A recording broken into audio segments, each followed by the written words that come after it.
దేవుని మహిమని అవహేళన చేస్తుంది.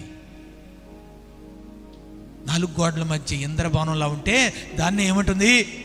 ఇది దేవుని మహిమ అని దేవుణ్ణి ఏం చేస్తుంది? అవహేళన చేస్తుంది, వెక్కిరిస్తుంది. ప్రభు అంటాడు, పట్టణములో నాకు బహు జనముంది, నా మహిమ అక్కడ ఉంది. నా మహిమ గోడల మధ్య లేదు.